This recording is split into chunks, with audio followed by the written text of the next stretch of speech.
this experience, I said, you know what? We need to bring this back to our kids because what we experienced was amazing. We were engaged, we were challenged, and we were having fun.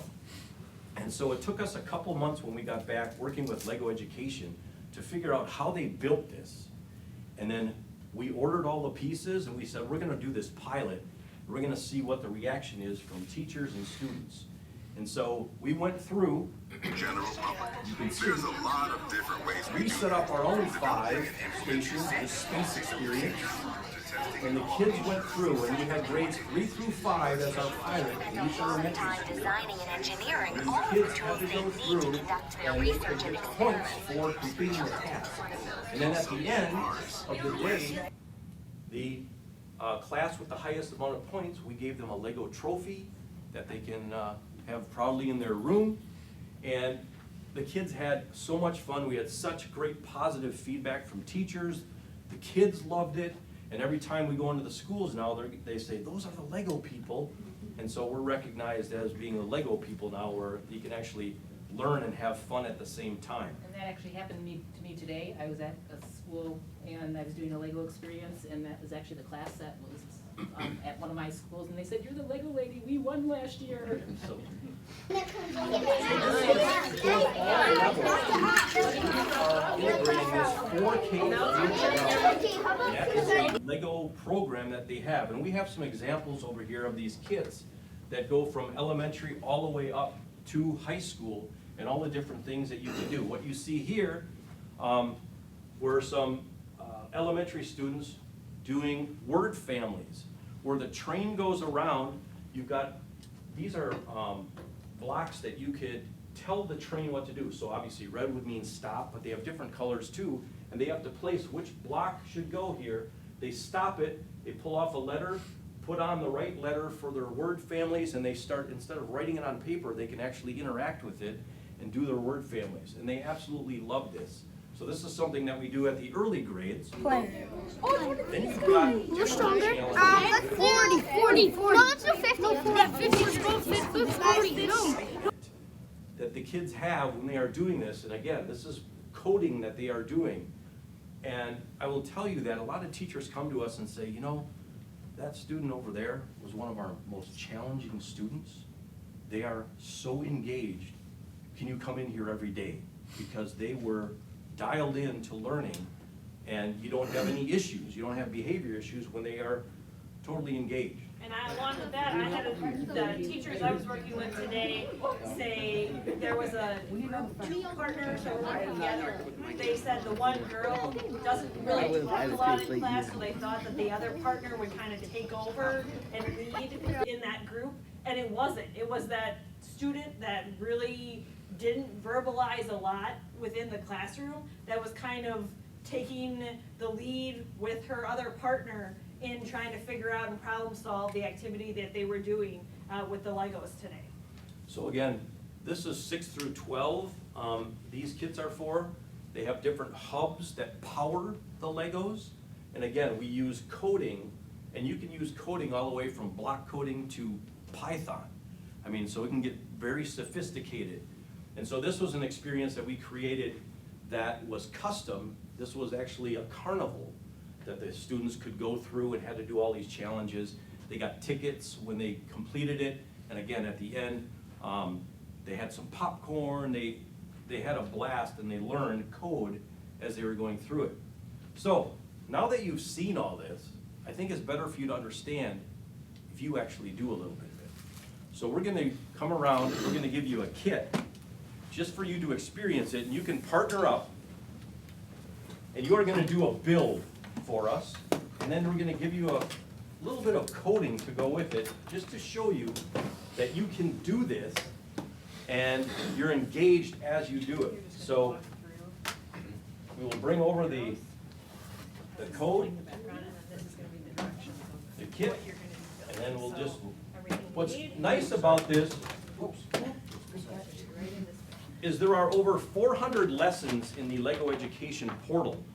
Plus, you can customize them, so it's endless. It's however creative you want to get with these, you can do in class.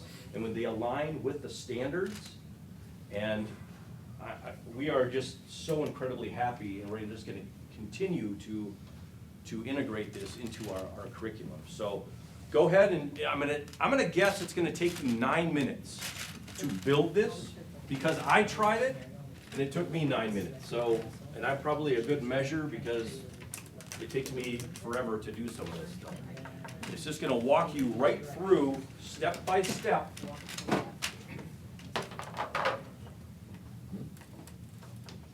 And this is an actual lesson that I've been doing with some first and second grade classes for their engineering unit. So we're really trying to tie it into their standards. There's a lot of science integration, but other ways that it fits math, language arts as well. Oh, my fingers are way too bad. You can do it. TV's in the corner. How many you got?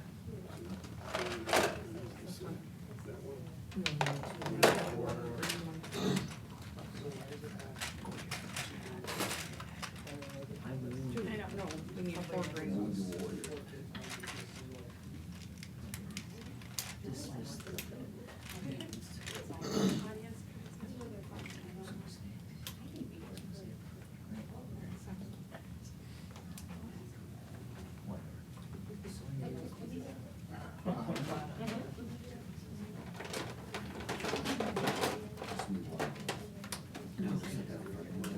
Sure.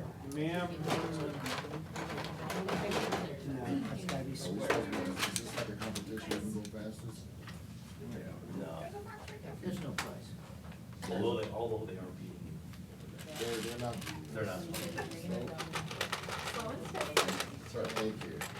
Slow and steady wins the race. they count? Nice. Because they're good. Nice, see? Oh, it's, Nice. Son, okay. my daughter is.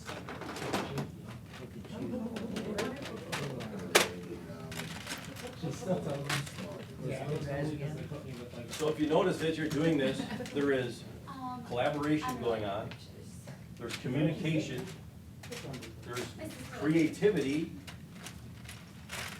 So we're getting these 4 C's, and critical thinking as well. And now this particular activity has the step-by-step directions of what you're building, but there are other lessons where it just gives them a model, and they actually have to come up with their own ideas, so even more creativity in their designing. And oftentimes after the build, they'll have them go a step further and make some modifications to the code and to the build, so. Look here, sir. You are ahead of the game. And we can customize it. Thank you, I really appreciate that. So on that app, No, the yellow. it has, this one has pictorial blocks, that Is tell yellow the the voters. Pressure. Yellow's hiding inside. Pressure. Competition. Pressure inside. I find this hard to believe, but I used to be competitive when I was a kid.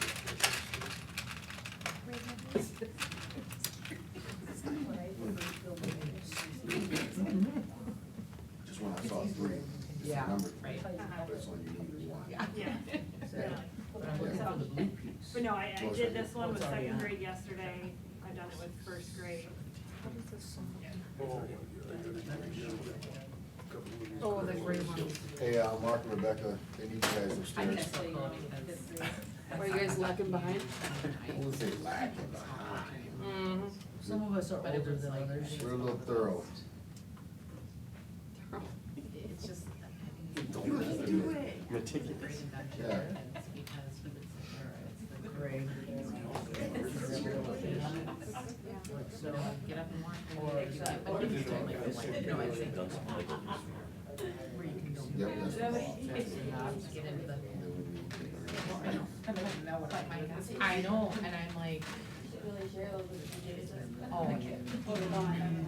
have and it's holes in just it? over time, you know, but it's. Oh,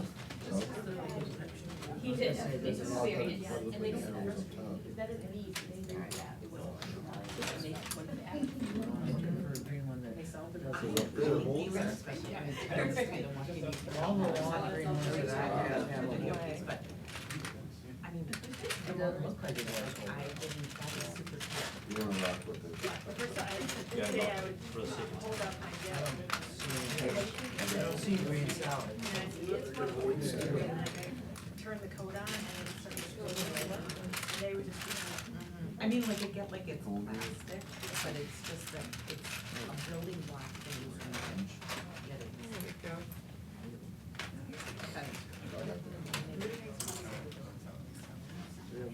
I think these are orange, right? Yeah, They could make this color more distinct. I know, right? It would be Be a little confusing.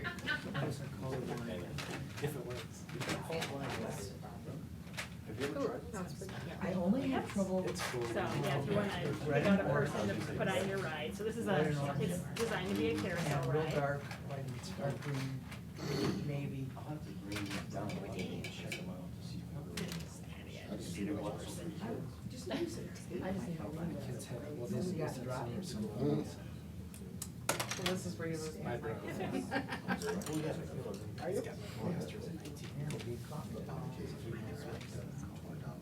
Yep, so then as you go to the next He's the step, same age as my son. so this is where you're gonna, yep, you're good. So this is where you're gonna start coding it, so Robot if you click that little circle, Thank you, I don't know what So, Coding. and then now you can press that button, You just put it and in. then the overview that you have for the day. the Do they next like button, realize though, like the I mean, like if they're doing it. and then but it'll it show you what seems code like to start with, coding. so you can go ahead and But like. drag up the pieces that it's showing you. It's done in a way that we need they're two of having those. fun, do they even realize how much We knowledge need there? two Yep. more. You know what they've figured out, You know like what I what mean? Carter said is, we were watching a show the other day, about Okay, and then go ahead and hit the play button to test out your ride. Okay, And that's what yeah. they're Where you doing. guys at? Oh, smoked. So then, with this particular I lesson, take the like I said, responsibility I've done for our this with slow the behavior. engineering Don't do unit. that, don't do that. So they, build it, Yeah, and then do this what it together. does is then it asks them to improve their ride. So we talk about how could you improve this ride? And then they have to share ideas. So we usually first start talking about how we can change the code. So what would make this ride better? Okay?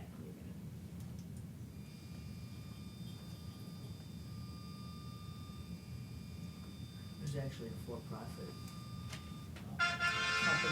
Oh. Sounds. Research coding. Could you make the ride go faster? Grandson loves it. Oh, really? Goes every week. So can you, looking at these code blocks, is there something that could potentially make They the come together. ride Yeah, go but faster? that one should be, I'm assuming, Any part of the code that you've already used that you Yeah, could- you don't even have to use me, yep. Take that one out. Aaron, don't even need to take anything out, but there's something you can change values on these. there's Oh, supposed to be a piece. well, the twisted Yeah. one. I don't know if they're supposed to be a space, but. Okay, now we can test it out again.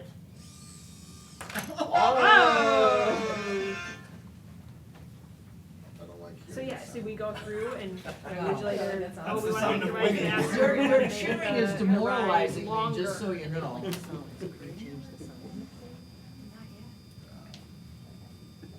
Your kids like that. We're at Disney with Legoland. Yeah, good. How about that sound?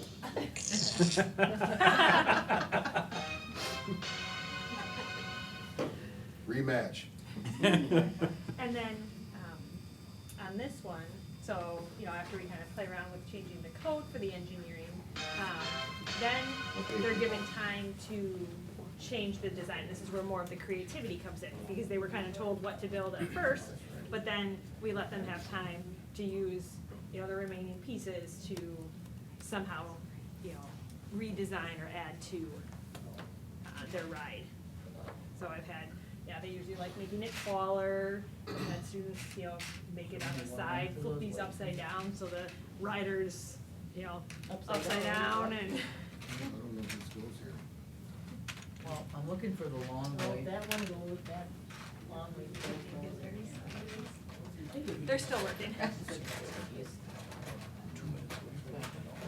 Okay, so my question is, how do you Sure, yeah, get if you, all the yeah, pieces unless there's back? anything else you wanna And where they play with. belong. That was my biggest fear, and they really are very good about it. I usually have them, Yeah, you gotta press it down, I but usually have them do it on the floor. Well, I would have them come to my. How many home in the pieces do basement. you lose? So like Brenda said, you know, a lot of times we try to do it on the This is the floor. part that's- And then, you know, I usually talk to them before we start about not grabbing out, you know, extra pieces. Oh, is there one in there? Yes. And then hit the arrow? I need a little Oh, person. that's why I ain't going over. I have a person. Well, we need one of those, Need some legs on your person. Oh, you want an anatomically correct person here? All right, there you go, whole person. Santino, they're done already. I know, they, All right, They just already- look looking they already out here packed like, up. what are they doing down there? wait, we need more than just this. Perfect. And then hit the arrow Yeah, again. hit the arrow again. There you go, you just finish your build, and hit the arrow again. That's when they'll tell you what your challenge is.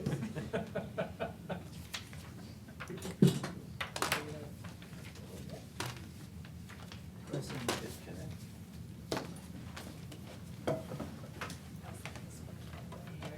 And that's why you guys should vote more often with us. Really just come right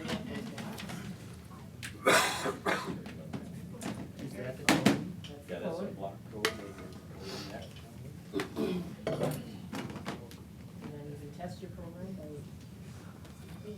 There you go. You got it, you got it, you got it. Slow but Nice. steady. Right. And then it will tell you after there's a change in your program, and they give you a little suggestion, what they added sound. Oh, Pretty good. We saw it.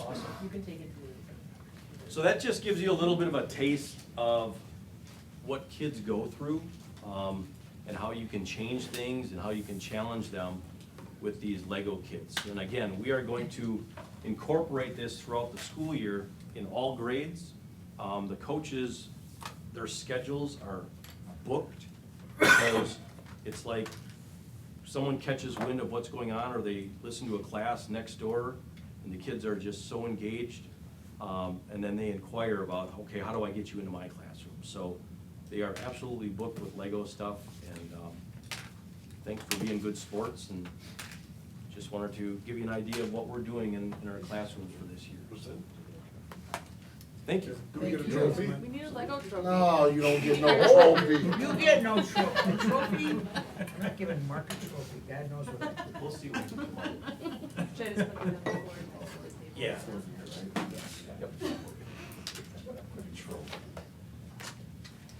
Intrinsic motivation. What is this called? If you're doing Lego better, I just get the satisfaction of beating Santino again.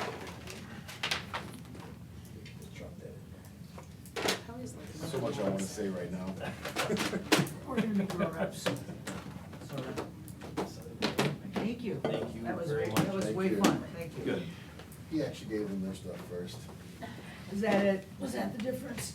I don't think so. We'll say yes. I'm a handicapping condition.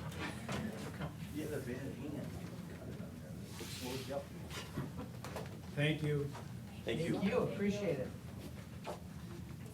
Do we have any questions from the group other than the experience, which was pretty cool in and of itself? Anything you wanna add, Jake? No, I have a good transition though, because my own kids were able to do the Legos this summer at Wilson.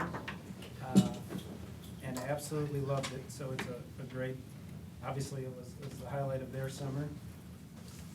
And that was all because of the two people standing right here. So Right. it's Mike's team and then it's Kristen with summer school, so. That was a good segue. Great stuff. I don't have gift bags, I don't have Legos, I just have a piece of paper. It's I really should kinda not have had to tough. follow that. It's kinda So, our next agenda item is the summer school report. Thank you, Yes. Ms. Detroit. Now you know what it feels like to be the Phi Ed teacher after that. Yes, summer school, we had another awesome summer. Enrollment, we had 2,700 students, 42 non-resident students. 3 of those were which were the Conrath children.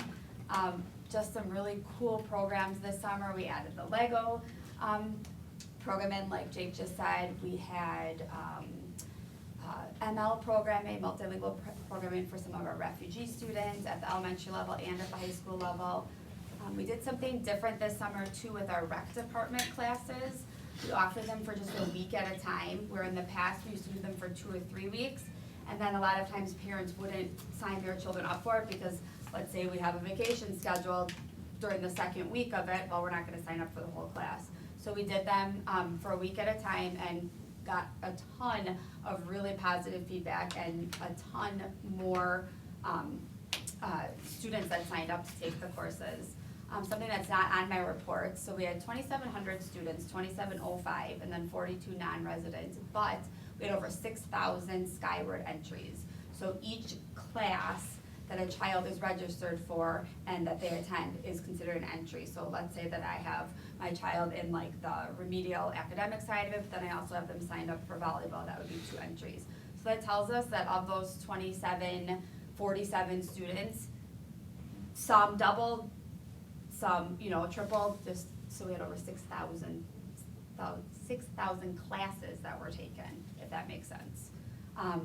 One issue that we ran into, I would say the big issue this summer was just that attendance piece, and that's where we get our full-time equivalent employee minutes are based off of the attendance of the students. So we had a lot of high school kids this past summer register to take their credit recovery classes and then not come. So one thing that we wanna look into for next year is really, really involving those high school counselors before the end of the school year, and then making sure that parents are on board and counselors are on board and kids know what they're signed up for and that they need to be there. How many weeks is the credit recovery high school course? They go for, I think they start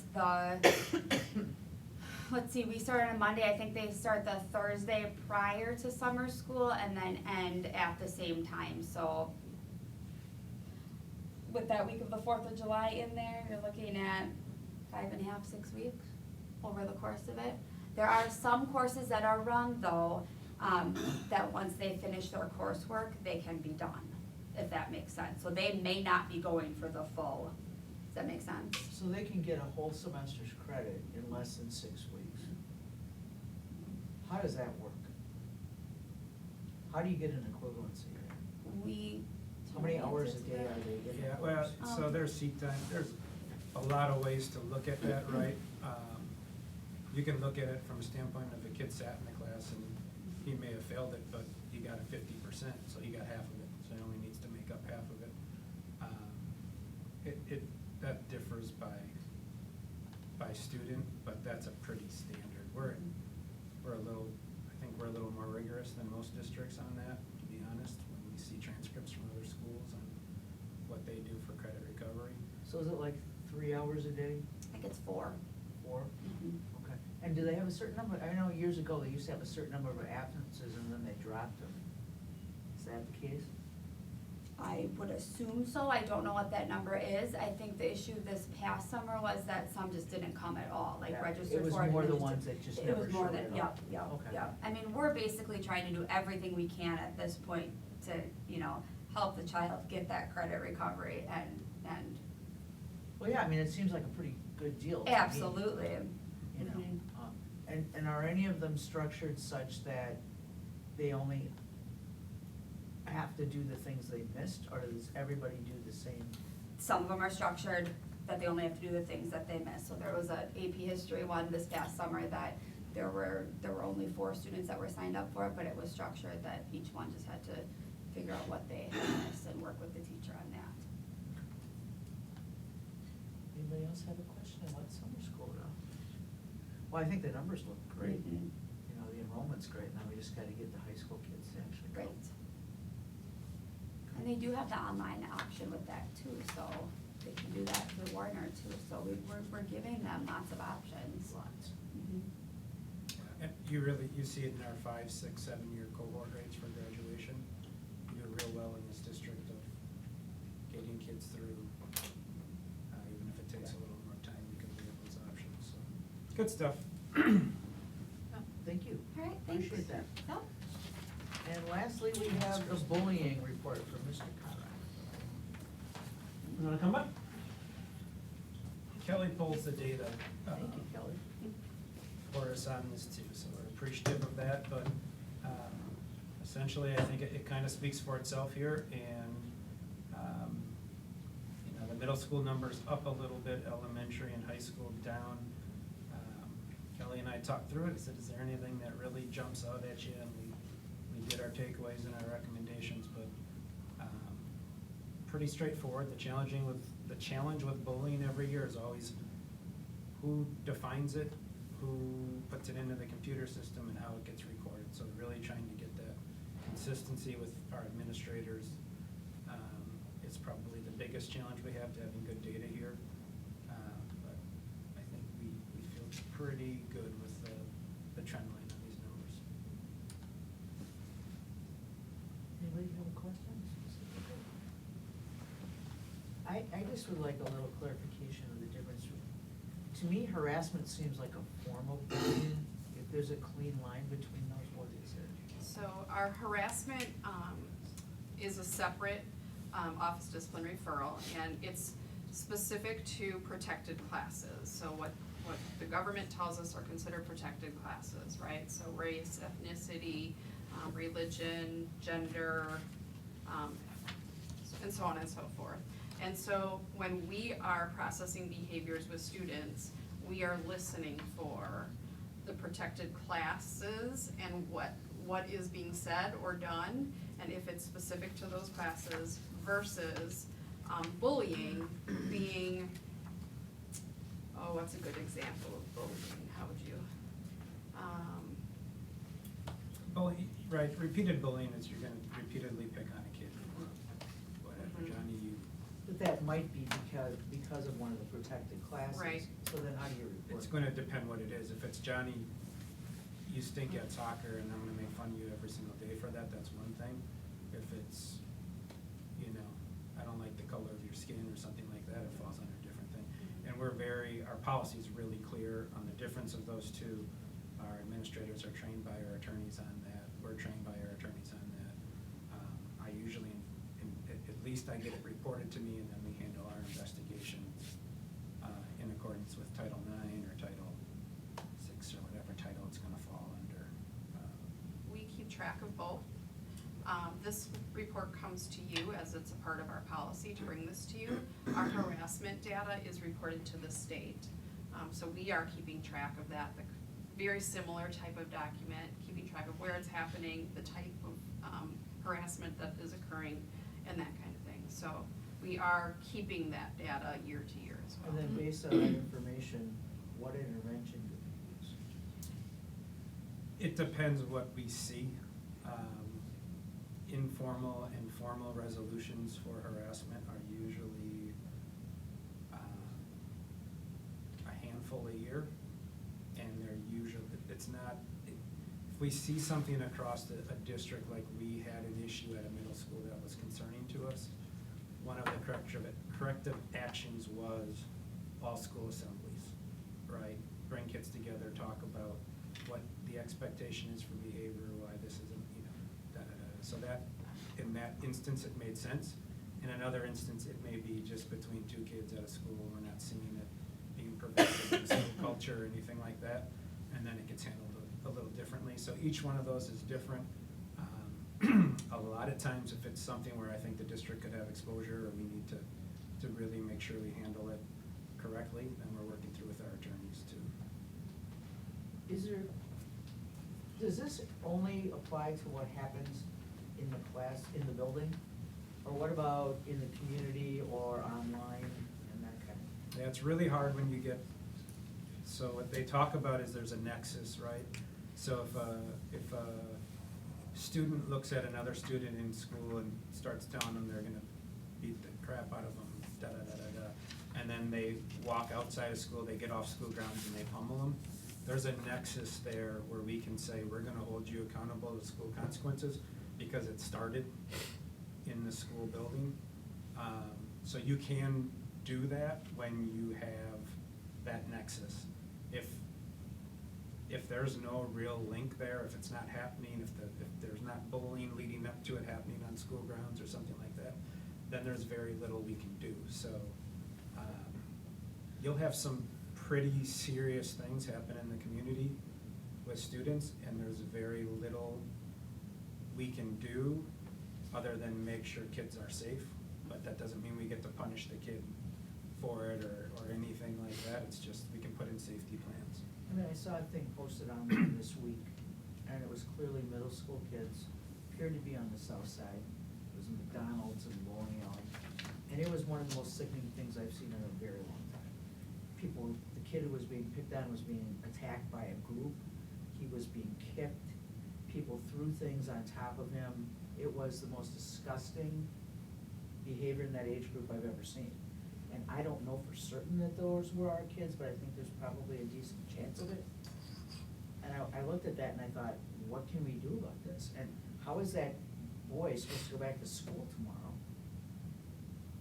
and not be terrified? So I don't know if there's a way to intervene in that, but it was, did you see it? It was incredibly Yeah, disturbing. It's probably not wise to comment on that, but, yeah, and we do, I'm not gonna speak specifically to that when we're aware of things happening in the community. Again, that doesn't mean that we can't make sure students are safe at school and that a student's well-being isn't taken into account. And we absolutely do that, the same way that when we get a alert that 11:30 at night that a student's thinking about suicide, that we're calling the parents and we're alerting the PD and doing those things. So we can absolutely do it from that standpoint. A lot of times what we can't do is say, okay, these 3 kids, you're gonna come in front of the board for expulsion because it didn't happen at school. And this, Mark's got history with the board on this, like, I mean, we've had after-school fights that, between high schoolers that happen on a elementary school playground. Now we can move forward. And we've taken up expulsion for things like that. But we've also had gun violence in the community and out of our control, other than to make sure that kids are safe at school and put a safety plan into it. We can't expel because they did something bad in the community. Yeah, my biggest concern was the kid. Yeah, and that's the safety piece and the well-being. So we take that into account. And we certainly can talk to kids, we can call their parents in and say, hey, here's the video, this is what happened, but you can't suspend or anything like that. Thank you. What about any of the interactions with our kids that are all, like in juvenile detention? Is that an issue at all with any of these kids interacting in the jail? school What do you mean by setting. that? What's that? What do you mean by that? Well, I mean, cause we're bringing teachers into the juvenile detention center, and then there's times where some of these kids are interacting in the classroom in there that's, don't always go well. Mhm.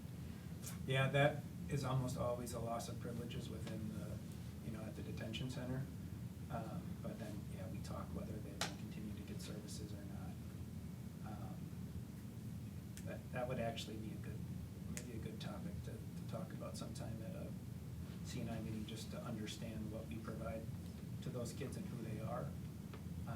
My biggest concern there, and we're a little off topic, but my biggest concern there is Manitowoc closes down their detention center and we're serving everyone. And the minute they walk into the minute they get put into that center, they're now our students on paper. There are graduation rates, there are test scores, all of that stuff, so that gets pretty tricky too. Again, we're happy to help the kids. We don't wanna ever turn our back away from a kid, but it puts an extra strain on this district that other districts don't have. I can tell you that as a person who taught in the jail, sub, they really behaved, the kids I had in class behaved quite well, because the classroom was dramatically more pleasant than their cell. And so I had zero problems with behavior in the classroom, because they didn't want it. This was a better place to be. Yeah, and if they mess up, they're done. Yeah, there's no discussion, they're just back. All right, I think that's it. Thank you very much. Thanks, Kelly.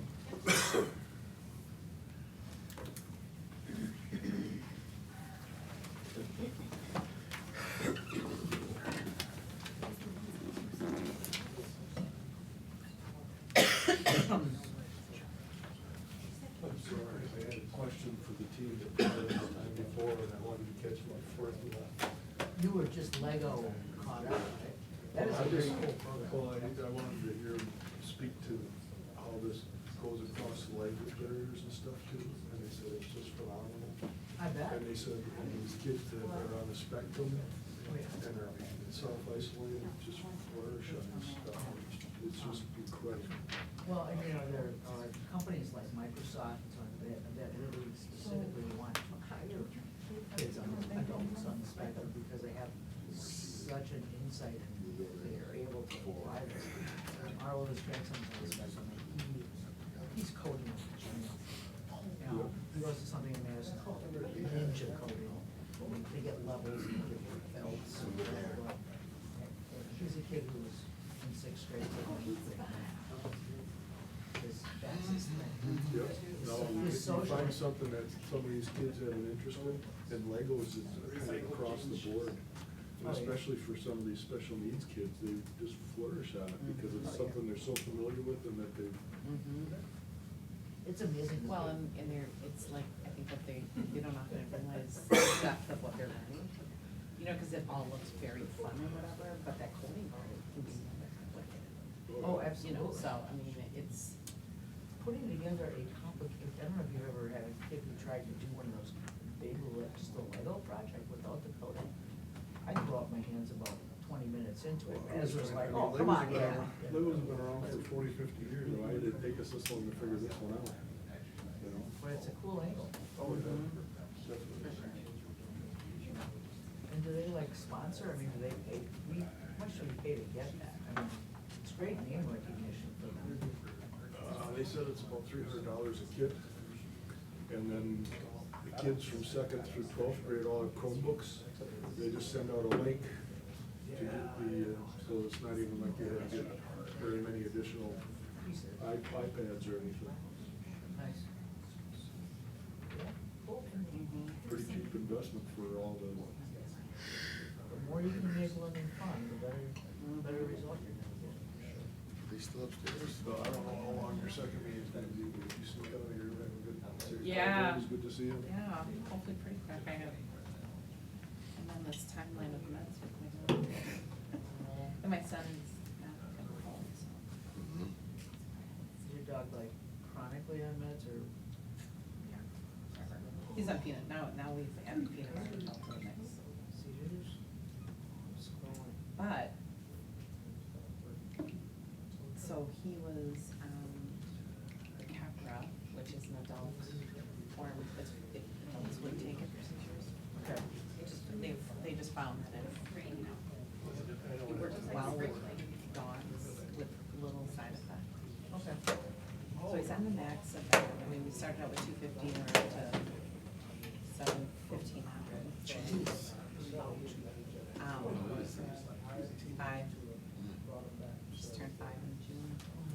But, he was doing okay, and then it was like every 10 days he was having seizures. Yeah. That's like, it's, frequency is absolutely there. So she did some research in Chinese, and she decided to add phenobarbital. You can also do potassium bromide would be the next, so, he has not had seizures since August 12th.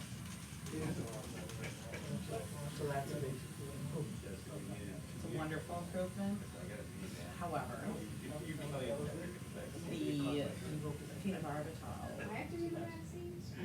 almost, there's a stretch of time where I feel like he's almost like very,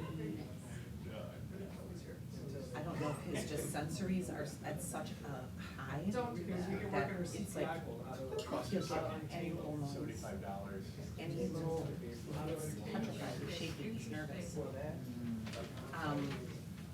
But I think, like, cause all the seizures were at night when he was like in a REM sleep, he would like abruptly wake up and then go on the full on gamma.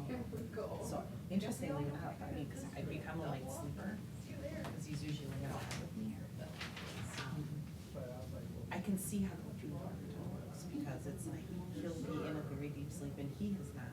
Since this has been going on, you know, and I've seen him pop up, and I just look at him, and that's like like the classic, like, but, you know, I'll and then it's like he can, almost rewire him very quickly, so that he doesn't get in the physical, and then he'll relax and lay down and then it's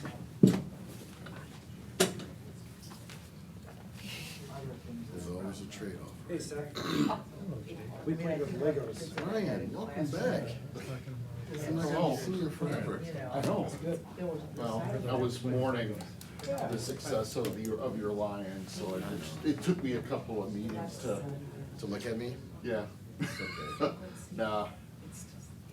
Yeah, it was just one of those things where, you know, it's like you think you have, he's like, oh yeah, I can do this, and then you realize after you had made the deposit or got the tickets or whatever, it's like, oh, there's a board meeting.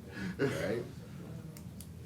I And, plan my life around these things. yeah, and last 20 years. And I figured I have missed, since I was on this board, I think I missed like maybe 4 meetings. It's like, I can miss Oh, I two. could go back and. You probably look. could. Just kidding. You probably could. I mean, I don't think it was that many. Like 2 in a row, right? Yeah, I know, well, I thought you'd run away to a tropical island and we're gonna see Yeah, right. that would be tempting. Okay. I call this incredibly important Facilities, Recreation, and Theater Committee meeting to order. The one item on the agenda, and I told Seth that I expected a 90-minute granular level report on the facility permitting process and what is all going on with the junior Raider girls. And I expect 90 minutes. Well, I hope you deny that request. I did talk to Ryan today, he did say 90 minutes, no more than 90. Yeah. John Kohler is not able to be here tonight, so I'm subbing in to take care of the one agenda item, facility financial rentals. The attachment you have with this is for information only, but the attachment is just reporting out the field house at North and field house at South regarding Sheboygan Soccer League and Junior Lady Red Wings for some upcoming events. You can kind of see the fiscal year-to-date there. In 2023, revenues are up in July, August, and September. Hopefully that will be a trend that will continue. We're seeing more and more requests for a variety of activities to take place around the district. And it's always a balancing act between our district activities that we're running and organizing versus outside groups. And so it's a challenge, but always great to have activities that our kids can and community can participate in at our schools. So there's my 90-minute report out for information only. Okay, well, I expected more granular information, but that's okay. Any questions? All right, we stand adjourned. Wonderful, thank you. That was one of the details. It has more detail than what John normally gives.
Santino, whenever you are ready.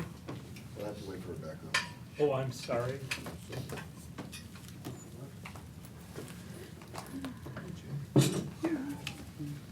Thought she was in the room, I apologize. Hopefully I don't forget to approve the agenda. It's gonna be a running joke. No, Mark actually steps in.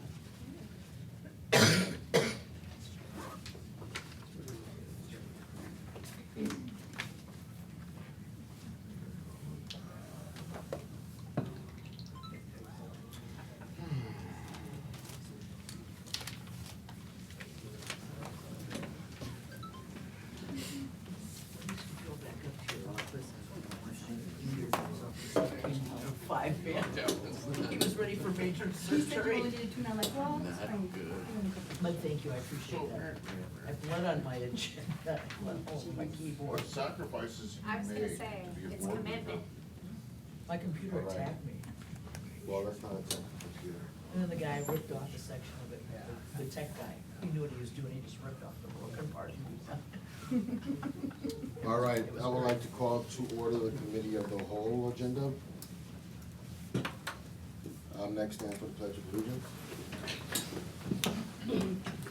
I pledge allegiance to the flag of the United States of America and to the republic for which it stands, one nation, under God, indivisible, with liberty and justice for all. Thank you. Is there a motion to approve the agenda? So moved. Is there a second? Second. Are there any questions? All in favor say aye. Aye. Any opposed? Motion carries. Roll call finds us present with the exception of Madam President Mary Lynn and Sue Hine.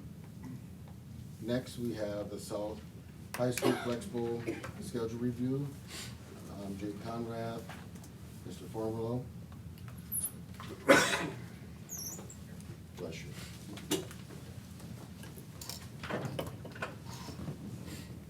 Good evening. Thank you. Thanks. Thanks for letting Kevin and I present this evening on South High Flex Mod. So I'm gonna just see if we can get the clicker to work here.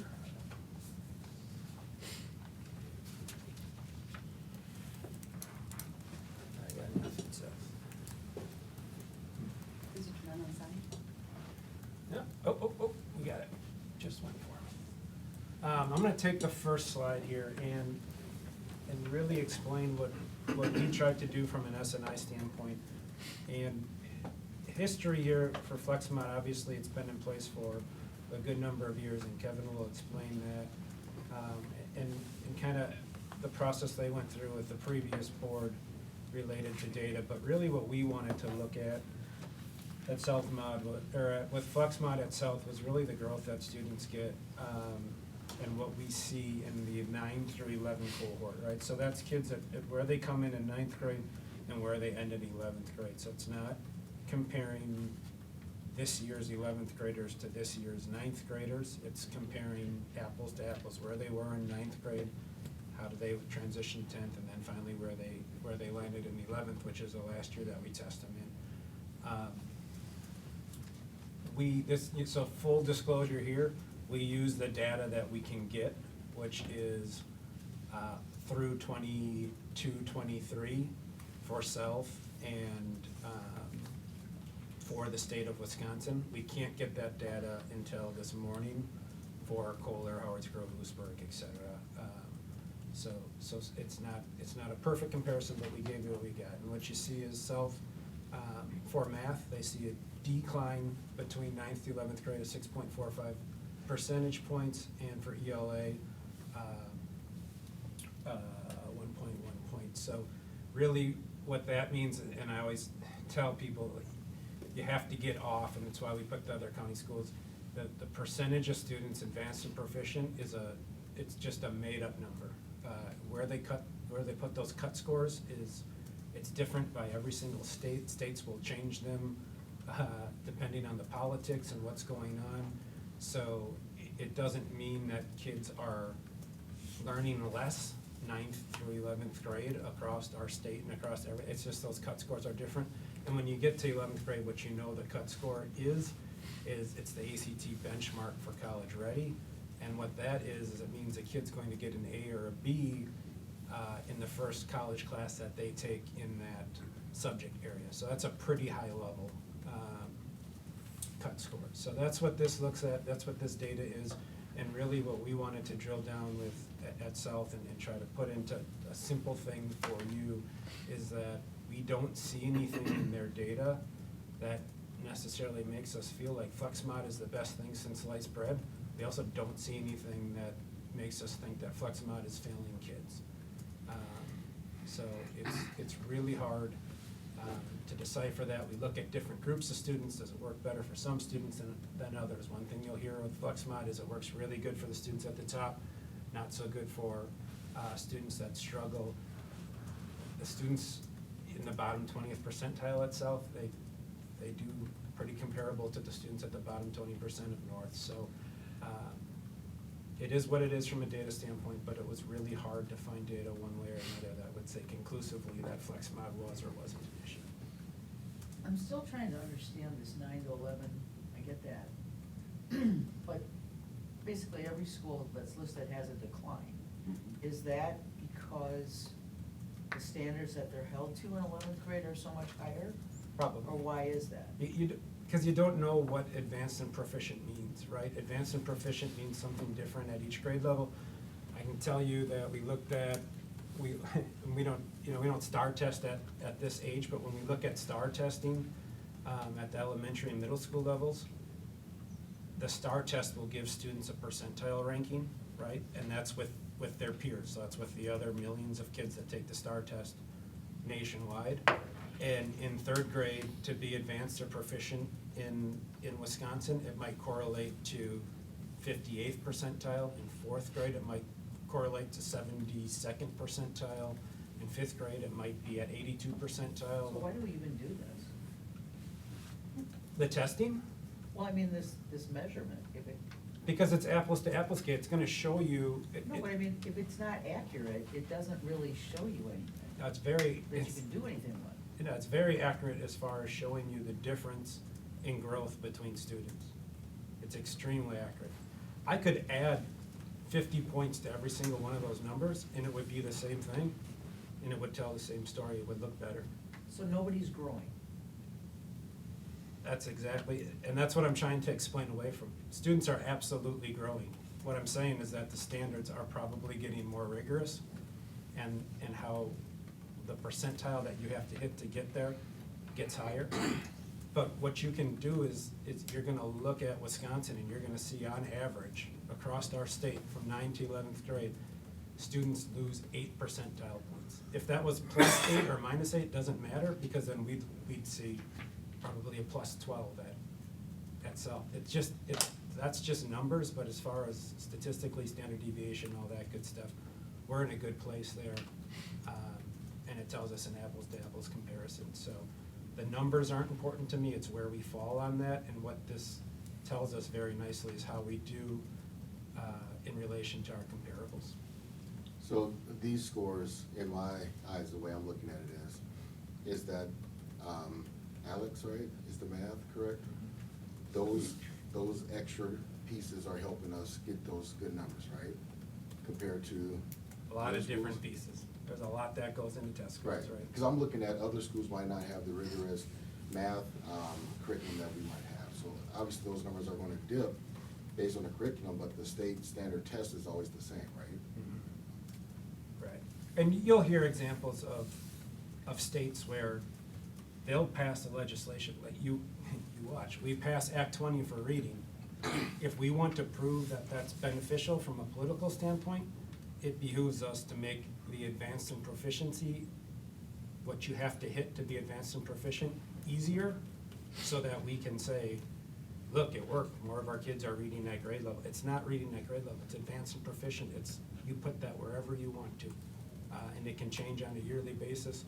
And there are accounts of states where the testing agencies have been told in midstream while they're testing, while they're grading the tests, to see more advanced in proficiency in writing and things like that. So that's a whole ball of wax outside of this. But what I can tell you with great deal of confidence is that when you look at those scores and to the comparisons within the county, that we're doing pretty well. And then we always like to bring in a Green Bay East, a Madison East, et cetera, and look at some comparable schools, and Madison East does pretty dang good.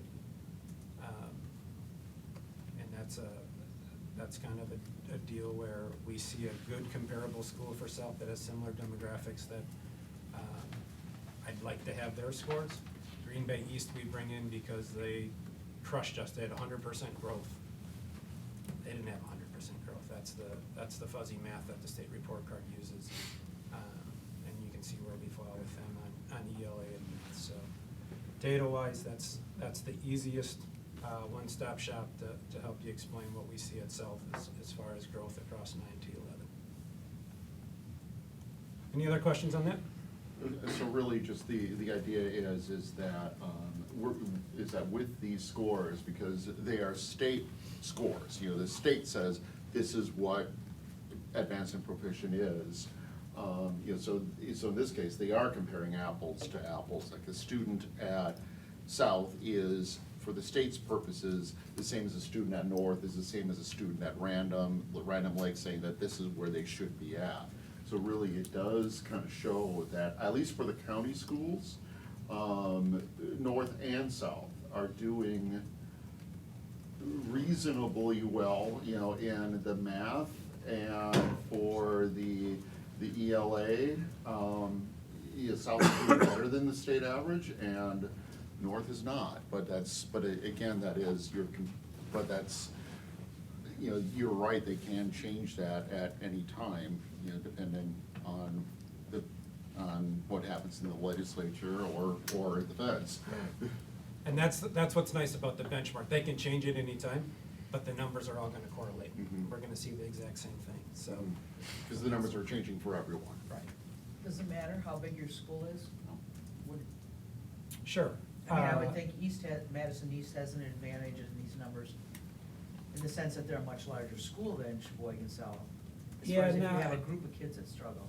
Yeah, I don't think that matters so much as I think you can see huge swings when you wouldn't have a statistically significant population, right? And we'll see that even at schools as large as North and South, where they'll have a class that scores pretty well and the next year not so much. But the deviation, right, is not going to be as large at a North or South as you're going to see at Howard's Grove or something like that. So it's interesting when we look at this year over year, and we look at multiple cohorts and things of that nature, but this sums it up. There's nothing there, and Kelly and I will give you a whole presentation. The data just came out on assessments on the 10th. And we'll give This you a whole morning. presentation on that. Just came out this morning, so. That's right. I did that this morning. Feels like yesterday. So we'll get that to you as well, and we'll help you make sense of it. But in summary, Jake, when you were looking at this data, in order to look at the comparison of kind of where we're at, but then trying to link it a little bit to, is it the schedule, is it not the schedule, is it the other programming or not? There's a lot of factors that go into that. There's a lot of factors that go into that, and there's nothing, we could not, the SNI team sat and looked at this, and that's our job, is to make sure that we don't have a schedule in one of our schools that's not doing right by our kids. And we looked at the report card score was concerning to us, especially around growth. So we really dug into those numbers, what it looked like. This is the best summary of that, but there was nothing in there that showed we had terrible growth, and you're gonna see it. I can't speak to it yet as far as report cards are embargoed and things of that nature, but that growth score is just giving every district fits. Some just kind of smile and take it because it worked out in their favors, and others are scratching their head, like, how did this ever come to be? So I wish I could give you more, but I don't think there's data that says one way or another that FlexMod is or is not a success. This is what it is. All right, well, thank you, Jake, and I appreciate Jake and Kelly and the time they put into being able to tell a different story, coming out of last year's report card, and just looking for those wins. To answer, I think, the big question that many of you have is, what is the impact of a schedule on students, specifically to FlexMod? So I appreciate that intro. Today, my goal, one of the questions that came up late spring and over the summer is, we have quite a few new members on the board. Mark and Sue and Ryan were here during the years of us going through this process of going through Flex, but many of you were not. Santino had a chance to come do the tour last year and is aware of it, but it's just good for me to be able to speak through what is FlexMod, give kind of my orientation as to what it all is, for you to kind of see the skeleton and how this framework works for us, some measurements and things of that nature. So we do a flexible schedule at South High School to really try to achieve three things within our theory of action. One is to be able to provide time during the school day for our teachers to collaborate. Two, to have built-in time into our day for which students have access to teachers during their academic learning time, but also for teachers and pupil services to have access to kids for interventions and supports. And third, scheduled to support academic and career planning. Coming to these three things wasn't just something that I came up with. When we look at history of FlexMod, going all the way back to 2008, 2009, South was identified as a school not meeting annual yearly progress through No Child Left Behind, and then North came right behind us in 2009 and 2010. Both school leadership teams and our site-based management teams at the time were collaborating on what do we need to do differently to overcome not meeting annual yearly progress. And the research began. Both schools landed on kind of these three areas of collaboration, interventions, and academic and career planning. Both schools for a couple years were doing some tours of schools, doing some phone calls with schools around the country that were doing things like that. And then we, as a joint North and South together, came to the board with the FlexMod proposal. And at that time in 2013-14, there was a readiness survey that we came forward with. And it was decided with the school board, gave the blessing of like, yep, South, your readiness information indicates that you're ready to move forward. We moved forward, whereas North did not. So in 2014-15, we began our planning and did our pilot, a 2-week pilot. And here we are in our 8th year of implementing FlexMod in a 9-year period, knowing that in 2021 we did a hybrid 7-period day. During that timeline, we had a commitment to the board that we would present twice a year, fall and spring. So in 2015, 16, 17, 18, and in the fall of 19, we presented to the board. In the fall of 19, the board, at that time, it said, seems like things are going well. We don't have any grave concerns as why we would want to look at this differently, and kind of gave that blessing at that time to say this is how South High does business. And then here we are in year 8. So going through the FlexMod structure, I'm just going to be able to present this to you. So our schedule is built on 30 mods. So we have 30 15-minute mods. Our schedule is set up in a way that we have a 25-minute advisory on Monday, Tuesday, Thursdays, and Fridays that alternates with our lunches. We have a freshman-only lunch that has been amazing for student behavior. And then they go to advisory, then our upperclassmen go to lunch after being in advisory. On Wednesdays, we have an all-school lunch. So what you don't see in here are passing periods. So the way passing periods work is the last 5 minutes of any ending mod for a class. That's where the students will do their passing period, and we'll talk about that in a little bit more detail. So on Monday, Tuesday, Thursday, Friday, we have 30 mods for which we build our schedule. And on Wednesdays, there's 24 mods with the early release, with a 3-mod lunch, which is all school without any type of an advisory period on that day.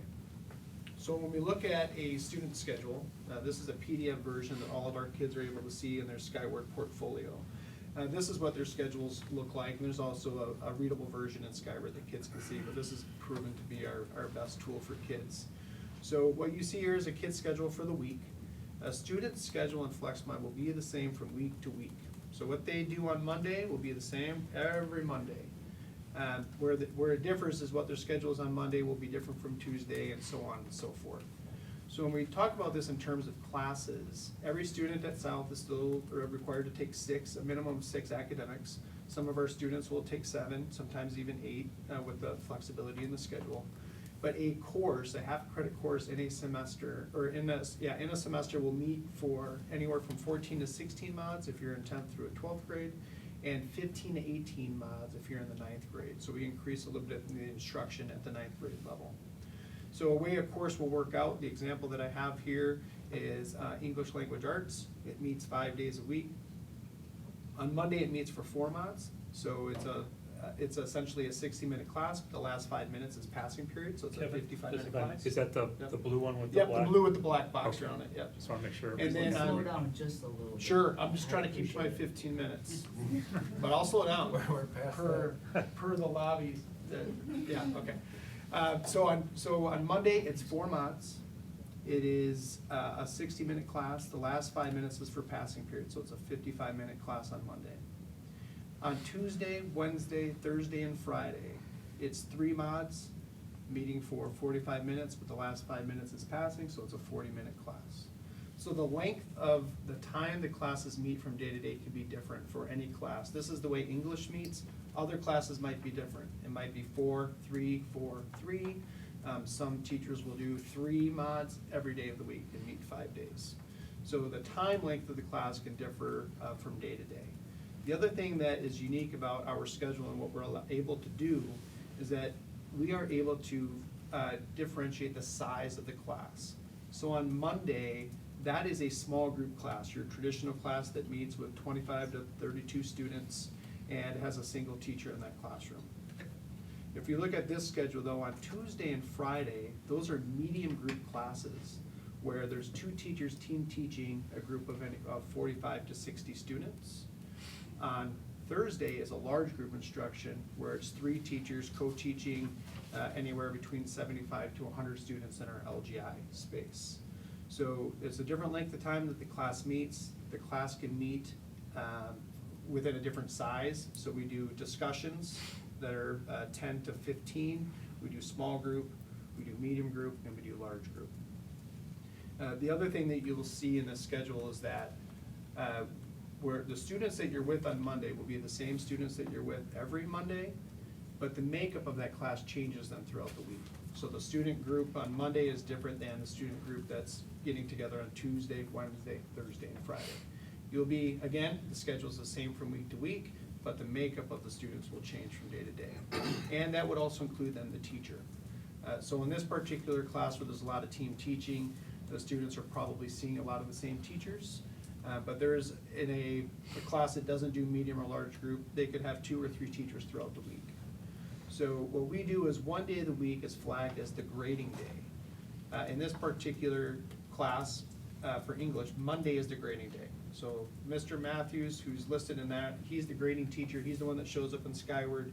He's the one that the parents would contact if they have questions about their child's grade. So that is the grading day where he's doing the grading of the work. But then he's co-teaching and sharing those kids with his colleagues throughout the week.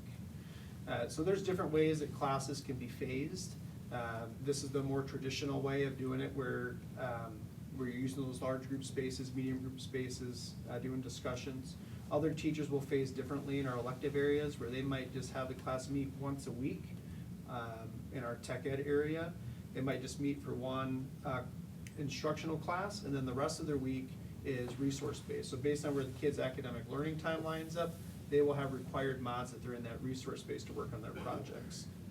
There's a lot of teachers that do that type of scheduling. If you're able to come to a future tour, you'll be able to see some of those environments. So outside of the classrooms, one of the strengths that we have when we talk about intervention is I do want to highlight this. So when we went to a flexible schedule, we went to a flexible schedule to help the kids who needed our support the most. Our kids who are higher achieving, just as we saw through COVID, they're going to be successful in a block, they're going to be successful in 7, they're going to be successful in flexible scheduling, they're going to be successful sitting at home on their couch doing this virtually. They proved that to us coming all through COVID. So when we went to this schedule, it was for the interventions and supports in mind. One of the things that we're proud of at South High School is that we're at 100% guaranteed and viable curriculum. All of our PLCs are common instruction, common assessment across the board.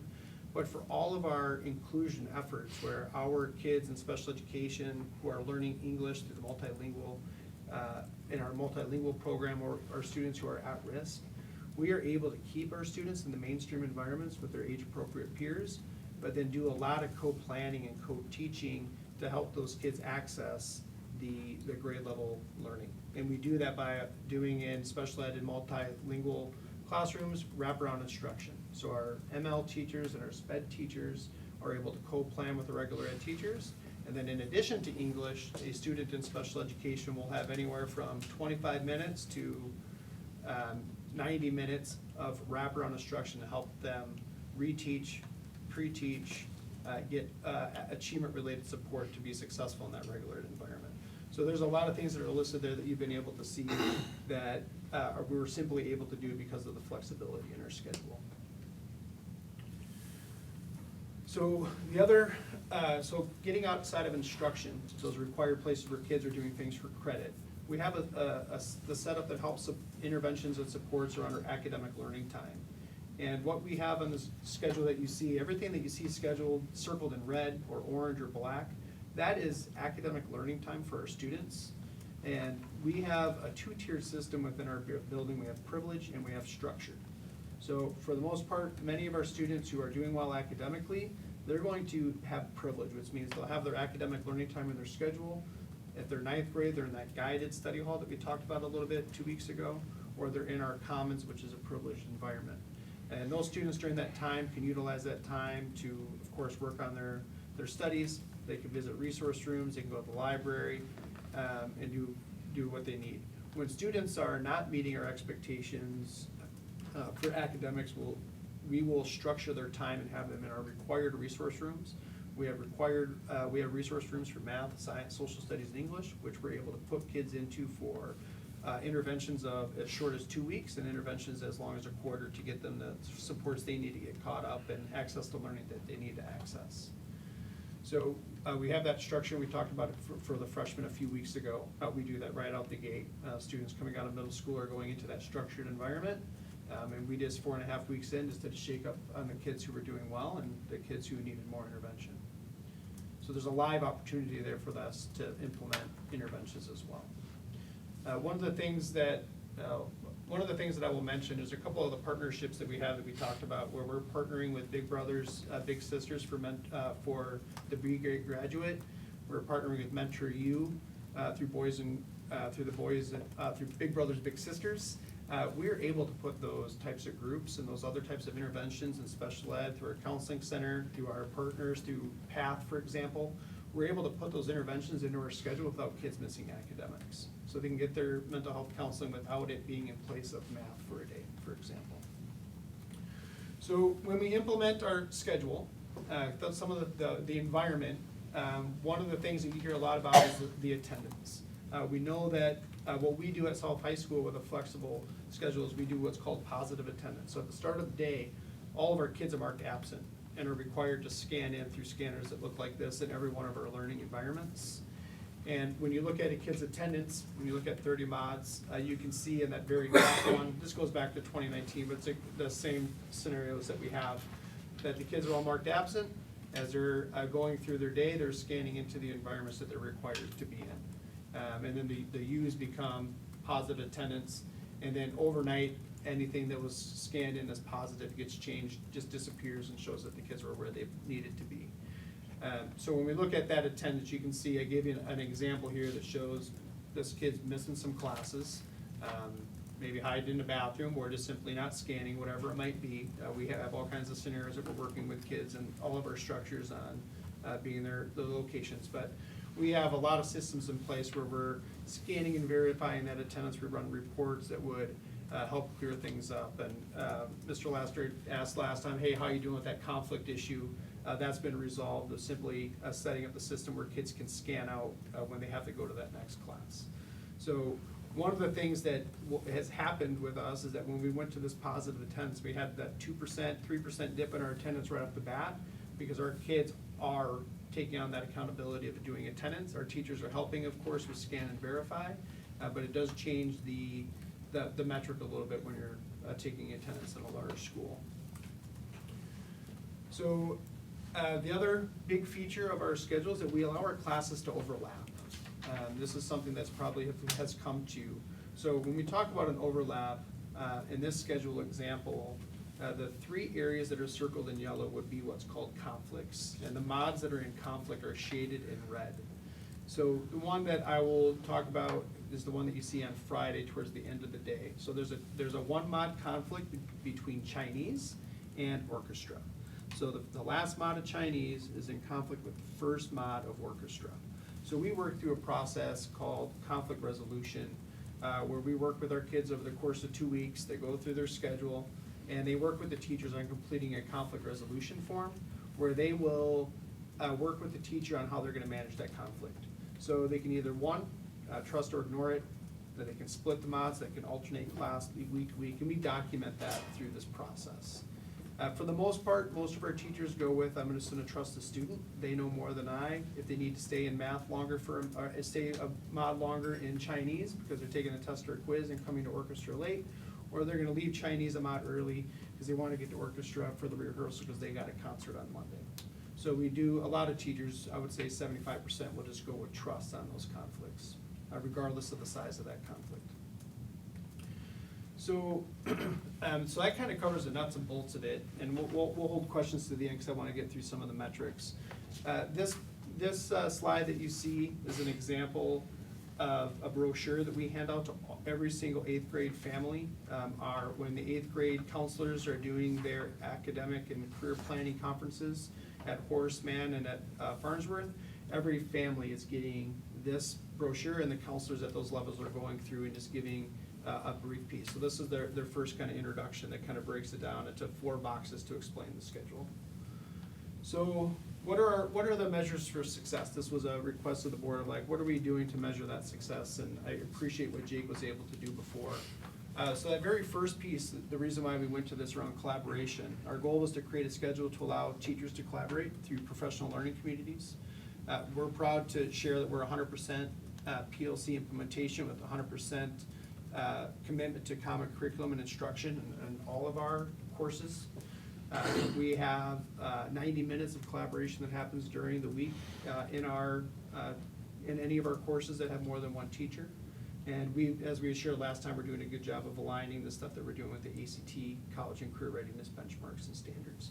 So I feel like we're doing pretty good there. Our metric on that would be the state assessments. We would hope with our continued emphasis on PLCs that we'll start seeing those metrics move forward, which as we start seeing some of the data this year, we should see some growth in that area. The second area would be our interventions and supports. Our goal is to create an inclusive school environment where we have a systems of support for students in special education, multilingual programs, and students who are at risk. We have successfully implemented that wraparound instruction that I talked about for our kids in special education. We're able to successfully implement other IEP supports around social skills and academic skills, and of course the health and wellness programs that I mentioned before. One of the things that I'll being able to have the resource rooms is a true piece of that we have this in place as well. We have immediate scheduling and a resource for students who are failing. If a kid doesn't do well on a test, the next day the teacher can add them into resource for intervention. Our metric here that we constantly are watching is graduation rate, grade distribution, and also our state assessments. We pay close attention to that, and every year have that goal of reducing the number of students receiving Fs. That was a lot of data that we shared back in our first 5 years of going through the process. And then the third piece that we talked about is academic and career planning. Our goal is to be able to provide a schedule that allows our kids to fulfill our mission, which is earn diplomas by design rather than diplomas by default. One of the data points here that I'll point out is that in other more traditional schedules where conflicts or overlaps aren't allowed, one of the symptoms that we experienced in that was that the kids still wanted the most rigorous schedules that they could get. So in any given semester, we would have 40 to 50 students doing what we would call independent studies, doing those high-level courses in the back of a teacher's classroom or during that teacher's prep.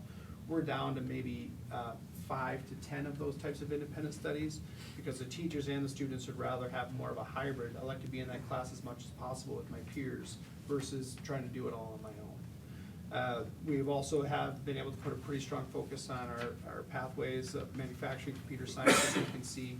And our metrics that we continue to monitor our success of implementation here is our college and career readiness report card, specific to our dual credit pathway courses, workplace learning, industry credentials there, and also our CAP, AP, and advanced standing enrollments that we're looking at, seeing if we're able to do some things around that. The other piece that we had done leading up to COVID is that we surveyed our staff every year and wanted to see where we're on a 5-point Likert scale. 1 meaning I strongly disagree, and 5 meaning I strongly agree.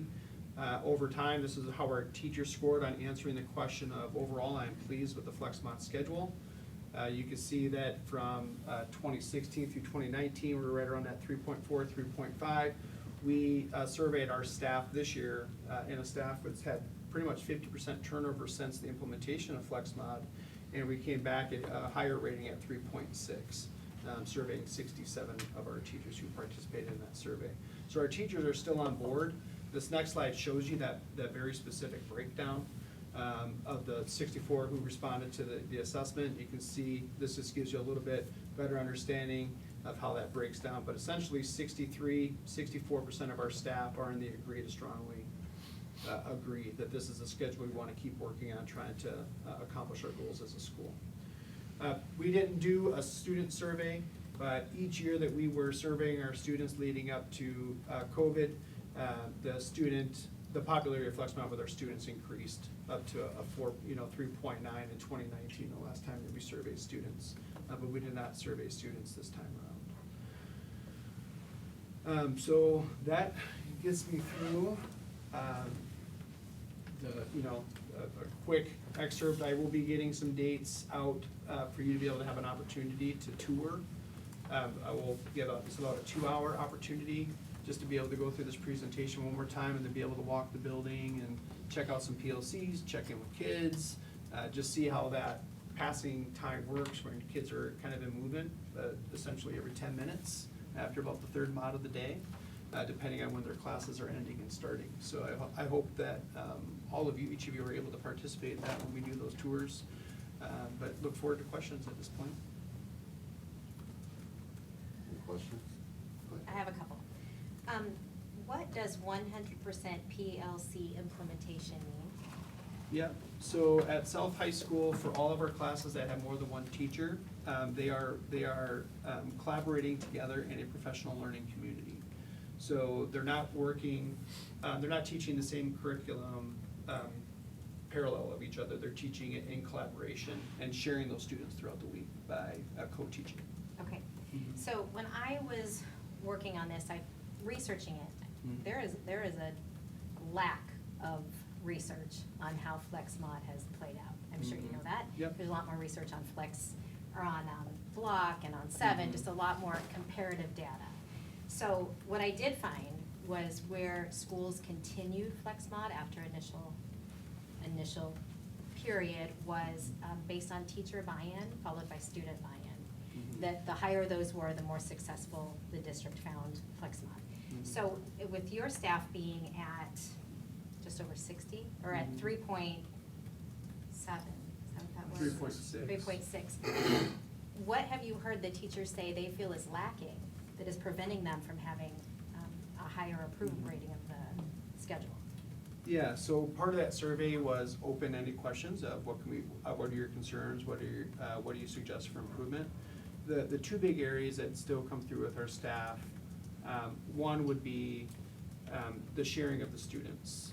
There's that desire for teachers to, I want my first period kids so I can build those deeper relationships. So relationship building, we're about 50-50. You can survey some teachers and they'll be like, I get to know all the freshmen. And you talk to the next teacher like, I just want my small family of 30. I don't need to know all 270 freshmen, I want my 30. So that's one of the pieces that would the other piece would be the conflicts, the overlaps, while teachers understand that the allowing for conflicts in a school of our size of just about 1,100 has been helpful in allowing for kids to remain in our music programs and art programs and allow those programs to regrow after having a declining enrollment for the years leading up to it. But it would be that conflict piece of, I'm in instruction and then, the last 15 minutes, three kids get up, for example, and walk out to go to another class or come in 10 minutes late. So those would be the two big pieces that we need to work on. The third piece would be when you're having 30 mods and you have essentially 25 passing periods, that requires a lot of time for us to be supervising those unstructured locations, which is a constant thing that we're constantly looking at, how do we solve that differently, supervise it differently. So those would be the three areas that staff would say to you if you were to be there touring, and say, these are the things that I struggle with, the supervision in unstructured areas, conflicts, or the relationships piece. So I can see how supervision can be addressed by administration and by staffing, but the other two, how can those be addressed? They seem kind of like personality Yeah, preferences. right? preferences, Yeah. right? How can those be addressed to increase buy-in? Yeah, the collaboration piece, when we talk about the relationships, I mean, we do give our teachers opportunities to have that deeper, I mean, they're not always teaching in a collaborative environment. Oftentimes, we have the balance there by giving teachers a singleton option. You might be in the English 1 PLC, but then you get to teach a singleton for creative writing, where you're the only teacher. So you see the same kids, that's where you get that build. So we really try to find some opportunities there that teachers get that success of being the one teacher for a particular group. They also get their small family and advisory 4 days a week that they have for 4 years. I see that as a way that they're doing that. So the relationship one, that has been a good win. Okay. For us. In terms of the conflict piece, it's just constantly, for us, working as a team, just getting to that point where we stop changing the phasing, like, okay, like, we just gotta stop experimenting with it. We give our teachers a lot of autonomy. For example, if English, if they said next year we wanna go to 4-4, 3-3, and do 2 large groups, and we're gonna start putting some barriers on, like, nope, we just want the schedule to kind of sit for a while so that we can start working at getting our pattern set, so that we're reducing those one mod overlaps or those full phase conflicts in the schedule. So if we can get our conflicts reduced greatly, we can do that, and we can control that. We just need to keep getting better at it. Thanks. So what is the pulse on the parents with the buy-in? Yeah. I heard you say that you surveyed the teachers, but you didn't survey the students. And then Right. where's the parents? Yeah, we have not resurveyed parents. We will, it's something that our department chair and leadership team is wanting to come back to and surveying in the spring. When we were surveying our parents leading up to it, and granted it was a different time compared to the way we can survey now, we weren't getting much participation in the survey, anywhere between 30 and 60 survey responses, so we weren't finding that as valuable as we were with the teachers and with the student feedback. But parent survey is something, when parents have concerns, they typically reach out and we work through them. But I think that data would be, going into our 9th year and having parents have had multiple students come through, I think it would be more favorable than it was prior. When we looked at in order of approval or success, it would be students, teachers, and then our parents were like right around that 3.1 mark, 3.0 mark, just kind of right in the middle. But that was based on very small samples, valuable data, but smaller samples of 30 to 60 survey participants. Do you have any idea how many parents who typically would send their kids to South don't because of FlexMod? Do you have any way of knowing that? Yeah, we did that. We haven't done it recently. We did it the first 5 years of FlexMod, and single digits. As far as if they put on their form for comments that it was because of FlexMod. So that's how we would know, is just we ask for a reason when they say that they want to go to a different school internally, and that's that. I don't, from an open enrollment standpoint, things like that, I don't have their comments for that, but intra-district, as far as South kids wanting to go to North or a charter school, it was always under 10. So you're not seeing that as any indication of why we have such a disparity in our enrollments? No, so South's up 68 students over the last 5 years, North is up 25. So from that standpoint, the disparity has always been there because of school choice. the boundary for South High School goes all the way up to past the Y. Past the line. So there are so many families that live in that area and say, why would I send my kid from the YMCA to South when I can just send them up the street to North, so. And yet with open enrollment and school choice, boundaries Mean nothing. really don't mean. What is the current difference between the two high schools? You're It's at about 368, and Yeah, most at there's about a- 1,500. It's anywhere between 350 and 400, and it's been that way for as long as I can remember. So there's always been a difference in the Yeah, sizes it of our used to be schools. literally within 100. Yeah, and I don't remember those days, but It was within 100. You'd go to graduation, you'd see maybe one One or extra two. row or two Yeah. extra rows. And now it's really visually apparent that. yeah. And there's 3 charter schools that are involved in that too now, since we went into, coming out of 2010, 11. So, I mean, there's. You think most of those charter kids would have gone to South? I can't say we're a district, I don't know. I mean, well, yeah, I mean, if their enrollment is South, that's where they would be. And, school choice back at that time was, we needed to have a really, it wasn't just, I wanna go to North. I mean, it was typically, you had a sibling that went to the other school or transfer, you had to have a real legit piece. Now it's district of choice. We're not even, that comment section's not even really being reviewed unless it's a student who's in special education. We ran that in totality at one point. South kids lean heavier toward Etude and Central, North High students lean heavier toward Warner. When you talk about a culture in the classroom, I mean, how hard is it if you're a 9th grader taking biology and you have 3 different teachers and you're in 3 different rooms, in 3 different settings? How does that build culture? I'm looking for what the positive is. I guess my big overriding question is, there's a lot of complication here. I have a lot of concerns about a number of things, but my biggest concern is, where does this show that it has been a significant improvement over a 7-period day? Because how many schools in the state do this? Currently? Yes. 3. 3. That to me is telling. 3. So where's the big improvement that makes this worth it? So the question is, what are my thoughts on culture building in the classroom where kids are changing the makeup of their environment from day to day? Well, and also for the teacher. I mean, I've Yeah. taught into this environment. I did a long-term sub, Mm-hmm. and I've sent 2 kids through South in this environment. Mm-hmm, yeah. One kid did fabulous, one kid struggled. Mm-hmm. The high-achieving kid did great. The kid who has discipline problems and struggled, this made it much worse for her. The open periods of time, the blocks sitting in the cafeteria were really bad for her.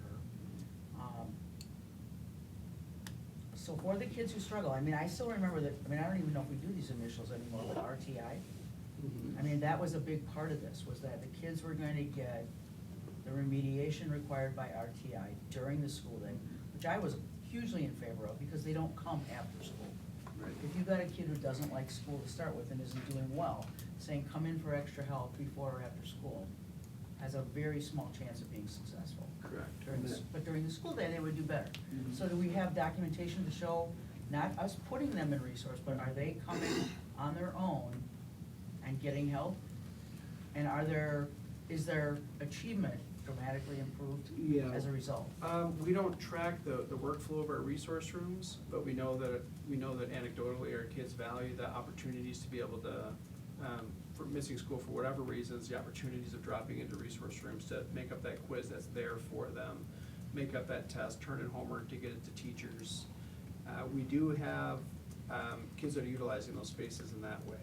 When we talk about the response to intervention, when we're talking about that wraparound instruction for special education and ML, those are 2 areas that we need to continue to track through our graduation rate, continue to track through our pass rate, other aspects of that way, because that's ultimately the hope that would be there for that wraparound instruction. And are we seeing that result after 9 years? I would say that we were seeing that change and we were seeing that trajectory changing as we came out of our implementation dip prior to going to COVID. And now going into year 3 post-COVID, feel like we've got our, all the other needs that have come with that, feeling like we're getting back to that spot where we are gonna start seeing that growth and seeing our kids being successful. But we're constantly monitoring that with the data that we have and trying to find ways that our interventions continue to get better. So, I mean, you're seeing the same data that I have. I feel like we're making that impact. For me to say that it's the schedule and not the best practices for which we're implementing through the schedule, would be hard for us to kind of differentiate. But we'll continue to look at those data points, and we explore a lot of that in our data teams over the summer, and hopefully with the goals that we have picked for College of Caribbean this year, we'll start seeing that growth as well when we present back to you next September. The culture building piece that you mentioned and talking about how do kids feel about having 3 different teachers, how do kids feel about being in a different makeup, it's very similar to that as the teachers. While our students' survey feedback had indicated, when we asked those very specific questions, that they do like the flexibility, they do like having multiple teachers, gives them a global experience of hearing things explained in different ways, rather than having that one teacher that they hear from every day. They do like that change up in their kid makeup, because they're not always working with the same students, they get to work with more students, which gives them that global experience. So I think if we surveyed our kids, we would see very similar data to what we saw in 2019 on those questions of how do you feel about how do you feel about having multiple teachers, how do you feel about being in multiple environments with your students. If that's information that we want to have be a part of our presentation in the future, we can surely get that from our students and from our parents as well. I'd really appreciate it, because it's been 5 years, so I think it's time for another hit at that. And then lastly, this conflict situation, I know you said that's been resolved, and I understand that it may be resolved from a record-keeping piece. Sure. That doesn't resolve it from the lack of instruction. So when you've got kids who are leaving a class 15 minutes early, I don't know about other people, but when I taught, my bang for the buck was at the beginning and at the end. I projected, this is what we're gonna do this hour, and then we worked through it, and then I reiterated at the end, these are the most important things that we covered today, do we have any questions on that? And this is my expectation of what I want you to do before you come to the next class. Yep. And they're missing that, every time, they have a conflict, and it's a college schedule, this is a college schedule. And I didn't have conflicts in college because I had to make a choice. Correct. So why do we not, I understand that some people are concerned about the impact on the non-core classes, and that's part of why this has been allowed to continue, but I am still concerned about the lack of instruction and the piece that they're missing when they're leaving your class 15 minutes early. Yeah. And it's very disruptive as a teacher. Yeah. You have people entering and leaving and entering and leaving, and you have to make a decision. It's not just for those 4 kids who leave, but you start structuring your hour differently, and effectively, you reduce the amount of instruction, because you don't want the kids who left to miss that all the time. So, one of the things that South, prior, transitioning into a virtual environment, as we had to in 2020 and for 2020, 2021 with COVID, was that our dependency and utilization of our learning management system with, at that time, Haiku, but Google Classroom for short, is that our teachers are very savvy at whatever the experience that kids are having in class, or that information that you would possibly miss, whether you missed the first mod or the last mod or all mods, the activities in the instruction is available for those students electronically. So when a kid says, gotta go, leaving for my conflict, the teacher also says, make sure you check Google Classroom. So the kids are having access to the information. If they have questions about it, then they're able to ask those questions of their teachers. So I think that, as I had shared with Heidi's question, is like, yeah, conflicts are that 50-50 place. I think our teachers understand the importance of allowing for the overlap. Their piece would be is, let's get it lower. Let's not have as many conflicts as we have for students, especially students who might be receiving those services in special education and ML. So we're going to put priority on those 2 areas for those students not to have conflicts. But ultimately, we do go back to kids and we go back to parents and say, here are the conflicts you're choosing to take. If you don't want them, then you need to make a choice. Are you gonna drop CAP, Gov, or are you gonna drop band that will free up your schedule? Because it still comes down to, if you want to alleviate that conflict, then you have to drop something. If you're gonna choose to accept the conflicts, then this will be the experience that you have, and here's how you manage it. So I understand what you're saying, from that point of view, and I feel like we've filled that gap, and our teachers will say that they've done a good job with being able to, I won't say it's perfect, but I've been able to supplement some of that lost instruction with the access kids have on a digital LMS through Google Classroom. Yeah, you're welcome, okay. Rebecca? How much time, like, that looked like a pretty full schedule. Mhm. How much free time do these kids have? Because you hear it's kind of run like a college schedule, like you might have an 8 AM class and then you won't have something till 2 PM. So so, I guess the perception I've seen from people that have gone to Salt is there's a lot of time those kids are not in school. So if they're choosing to leave, does that allow that, or are they just taking advantage of?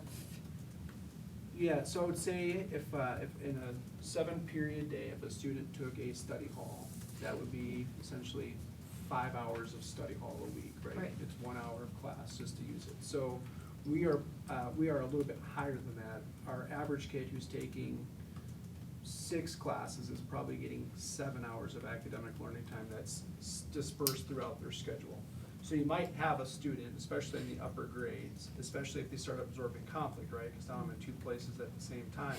You might see a chunk of time that could be anywhere from 4 or 5 mods to 7 mods. So essentially an hour to an hour and a half. Students can, as they can in the 7-period schedule, apply for dismissal for that time. We allow dismissal up to a certain number of those mods, not all of the mods. So that time is there, but yes, when compared to a 7-period day, they would have more of that downtime, and that downtime would get increased if they were to have some more conflicts. That also sometimes, if you're seeing that kids might have a lot of that academic learning time, but they also might be taking a course through Early College Credit Program or Start College Now at LTC or EWGB, or they're getting released for work experience. But in our schedule, as you saw with that student, there's equivalently somewhere in there about 5 to 6 hours of time, but that's a freshman taking 8 classes and still has academic learning time. Right. Which, when we went that route and you talk to, the schedule, we built that schedule for our kids that we wanted to intervene with to be able to get to where we're doing well on things like our state report card. Back in that time, it was NCLB. So, but what we have is a benefit that's happening for our kids who are 3-sport athletes, doing the musicals, doing forensics, doing all these other things, that they can take 7 or 8 classes, defer that study hall because it's gonna happen naturally in their schedule at that level, and are able to get their work done. I should do a better job of getting the testimonials from the parents who have said, oh my gosh, my kid's been able to work more hours, or they can do 3 sports, they're not doing homework on the bus, they're not getting, they're able to manage that time more wisely during that academic learning time, to get those things done in advance. But there is an increased amount of time that students have. It's not in a required instructional setting. Yeah, it's very interesting, but I do agree with Kay about that disruption in the class, because when you were explaining that, that's exactly what I was thinking. You're starting the class, you're instructing, and then there's kids walking in. Yep. And then you got kids walking out. So, I mean, that would be my only concern, Yep. is maybe not having a conflict, making them make that choice. I mean, it's a bummer, but just so that there's more control in that room. How many people does conflict affect? How many students actually have scheduling conflict? Yeah, I would say on average from semester to semester, we probably would have 40 to 50% of our students that would have at least one conflict. So if, one of the things that we're working on for our staff is they want to know how many kids just have one conflict versus how many kids have 15 or 20. Typically, we'll have the fewest number of conflicts come through in our freshmen, because they're still in a lot of classes that are, have multiple offerings, multiple sections, we call and then as they get into their pathways, into their singleton pathway, then you start seeing more conflicts arise in the junior and senior year. When we're seeing conflicts in that freshman, sophomore years, because it's a kid that wants to do world language, music, and is doing the advanced track of courses that we offer. So they end up in those singletons pretty early. But they're not being told, to drop one or the other, to have the other. And they're given that option. You wanna get rid of that 1 to 5 conflicts that you have in your schedule, then you can choose to not take that, not take that advanced class at this time, or that extra elective, whatever it might, or pick a different elective entirely that does fit your schedule. So we have some kids that do go through that work with their parents. Our case managers in special education will go through that work with their kids who maybe aren't quite ready to manage a conflict, but they'll try to reduce them with their kids and advocate.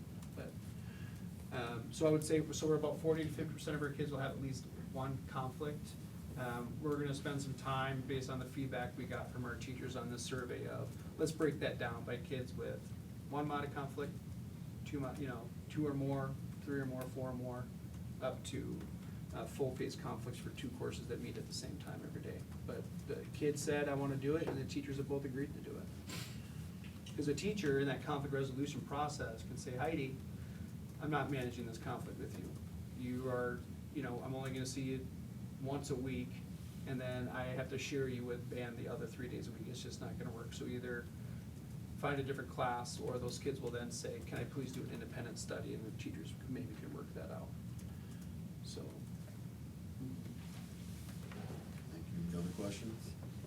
I would just like to request getting a current answer to, has this really made a difference and helped? Because I haven't seen that. And to me, as I said, my high-performing kid loved it and did great. She was the 3-sport athlete. Didn't have to go in for calculus help at 6:30 in the morning. It was great for her.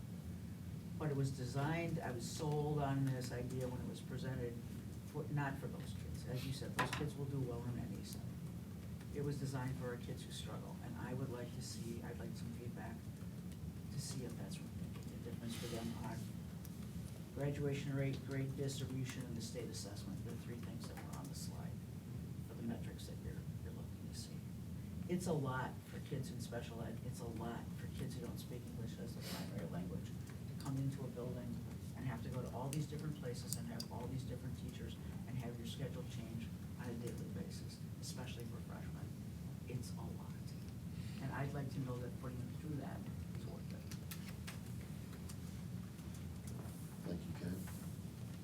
Is there anyone else who would like to speak? I just have a quick question. I don't understand the history behind why it's facilitated at South and not at North. I can speak to that. Mark?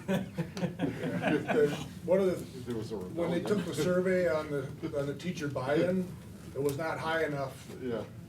for the teachers at North that they had buy-in to implement it there. Yeah. They said no.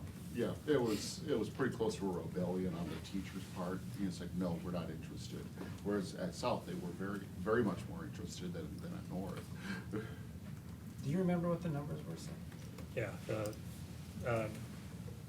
North High had greater than 50% of their staff saying that they wanted to move forward, but the North High administration at that time deemed that they needed 75% commitment by the staff to move forward, and it was like 60-some-odd% of the staff said, we want to go. So they had more than the majority, but a few of the minority prohibited them from moving forward. Do we feel like that's a direct correlation as to a couple weeks ago when North came and presented and South presented, where North was higher in some of their scores? Do we find that as a direct correlation or no? Traditionally, North has had higher scores, from my recollection of these presentations over the years. Yeah, there's gonna be almost without doubt, there's a direct correlation between socioeconomic and test scores. Yeah, it's more. Yes, go ahead. Very, very quickly, Ryan, I, sorry. just for clarification on what you're requesting, Kay, so I can wrap this around my head. It sounds like what you're looking for is, because we have data here, that shows that it's not successful, but it's not completely successful. Are you looking for a specific, group such as, I'm looking ELL or special needs kids to see if this is working for them, or as far as graduation rates, college career readiness, those kinds of things? I'd like to see a breakdown between, and I think there has to be something that you can establish to be the line. But the kids who have a harder time in school, I wanna see the impact on them. Because Okay. that's what this was directed for.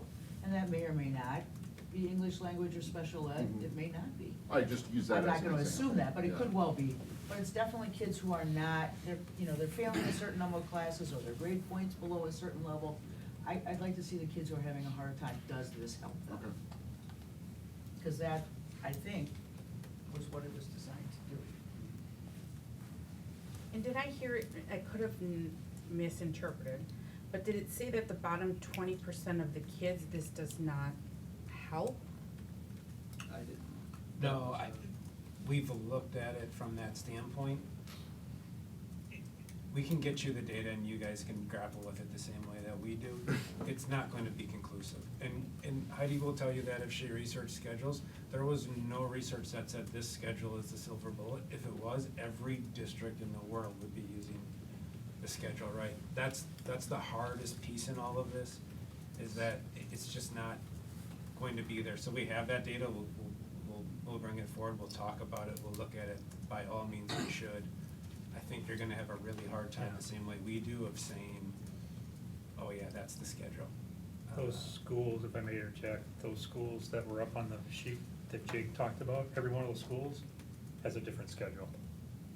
Length of period of time, passing period, there are the mods that they have available, not available, is it a block, is it a block with a skinny? I'm using some, terms here, but is it a real long class, 4 days a week, and then you have a very short period in between? Is it 4 block, is it multiple block? Every school up there has a different schedule. Heidi's spot on with our teachers buying in and supportive of it, and that's what's gonna make it go.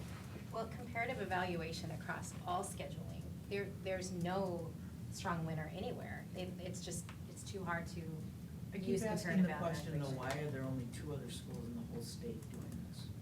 Did there I'll throw used to 2 be things, more? I'll Did throw there a used couple to be things more? out there. And now there are One is- fewer, or has that only always been 3? There were 5 at the time, well, there was 3 at the time that we researched. It was Merrill, who moved away from it, lost out in school choice, and their enrollment dropped so low that a flexible schedule didn't work, because the majority of their offerings had to be singletons. So it's really hard to do something flexible when you go from 800 kids to 500 kids over a short period of time. Wausau East was the other school that had been doing it since the 60s, 70s. They were one of the schools from the 60s and 70s that kept it. That generations of kids who had gone through that, they just consolidated their district to one high school. So they're no longer doing flexible scheduling in Wausau.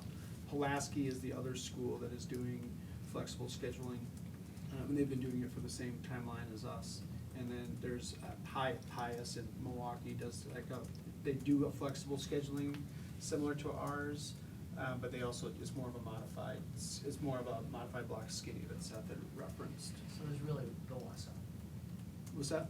So Wausau is mainly the comparable for us? Would have been probably better comparable at that time prior to their But now consolidation it's to just one Pulaski. school. Pulaski would be So comparable. Pulaski now, we're the 2 schools.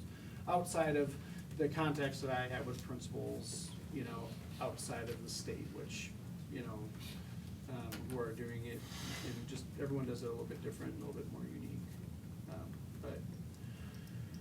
So, yeah, these are the numbers that we look at, and we're constantly Sometimes these looking at things them. run their course, Are we in a contract with?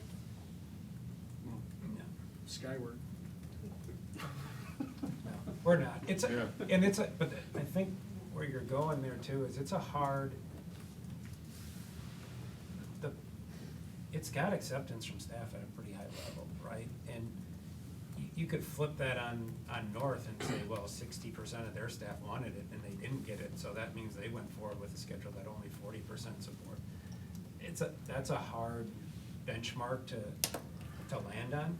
I think from a district perspective, one thing I do worry about with FlexMod is the difficulty of implementation. If Kevin decides to pack his bags up tomorrow and job somewhere, like, it's a complex. It's complex. And that's where I was gonna go when I said, why Scheduling. are you seeing some people not doing? It's a lot of work. It's a lot of work. It's a lot of work. It's a lot of work. Right, yes, go Yeah, ahead.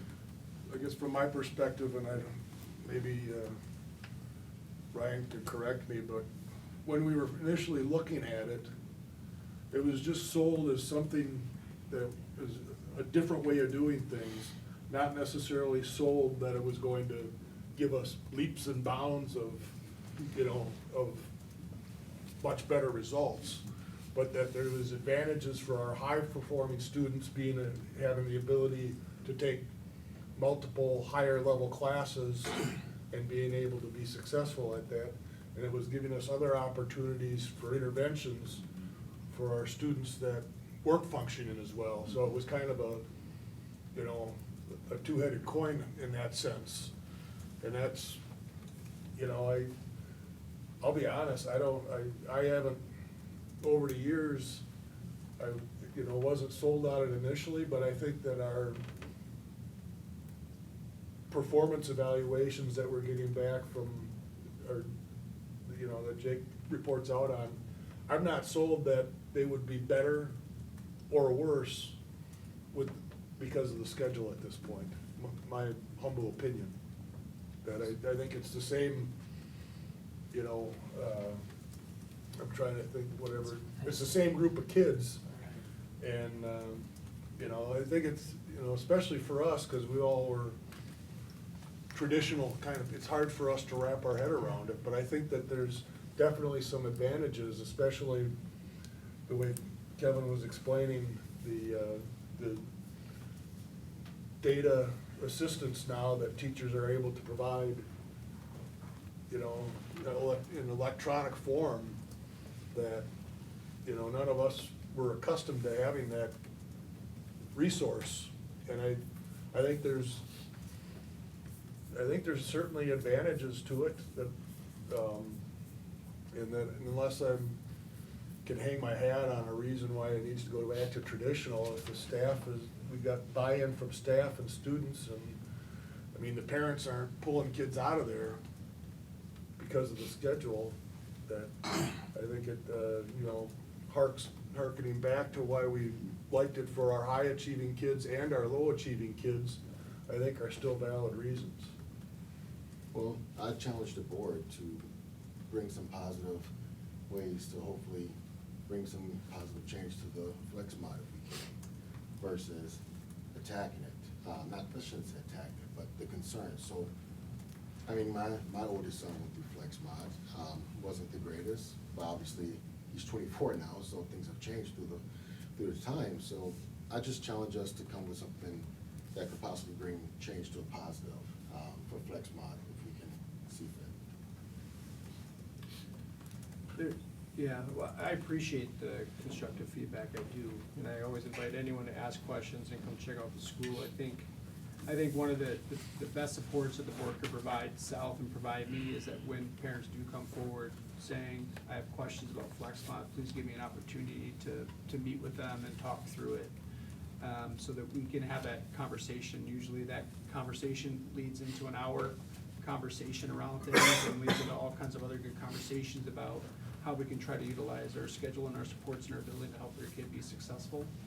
So that would be the one thing, is that as you're hearing conversations about South in general, or our schedule in the community, of course, always taking that information, but always inviting those individuals to reach out to me and to my team so that we can work through it together. Because their concerns do help us change and help us become better educators, whether it be something like a schedule, making tweaks, or the practices that we're implementing within the schedule. So I appreciate the feedback tonight. We've got lots of notes here. We'll continue to reflect, and my mantra with our staff is fail forward. Thank you. One more question. Yeah, just to play off on what you were saying, Santino, what do you need from us as a board, to help FlexMod, or to help it succeed, especially in regards to case comments and case concerns? you know, is there anything that you need from us to help support you and your team in becoming, you know, and making FlexMod a greater success? Rialco, if anybody remembers. Oh, Rialco. God. No, Kevin, we're not going back. No, I mean, what I just said, I think the biggest piece is trusting that what we're trying to do with our schedule is to do those three things. Collaborate at a high level, do everything we can to try 100 different ways of interviewing with our kids during that time frame that we have, and do everything that we can to help our kids find their why within our building. So, I mean, those are the things that give us the most support, is trusting that what my team and what my teachers are doing, because, you know, if our teachers are the ones asking for this structure for the most part, other than the 9 that disagree and agree, but we have 50% turnover, and here we still are with our staff wanting to make this work, knowing how much, knowing the work that goes into making it work, and collaborating at a high level is not easy. So I think it's just, our staff feel good when they don't feel like that they're under that microscope, but are trusted to do what's best for kids. Yes, Mark? Well, if I can relate this in some sense of working shift work, that the schedule doesn't probably have as much to do with actually implementing best practices, probably has more of an impact on the performance of our kids as opposed to schedule, would be my guess.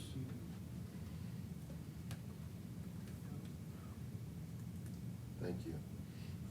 In response to, I'll just conclude then, in response to your questions coming forward at the end of last spring and again over the summer, the intent of this presentation again was to provide that first step, which was to provide the background information, again, for FlexMod, make sure we were all operating from the same vantage point frame of reference, address concerns and questions.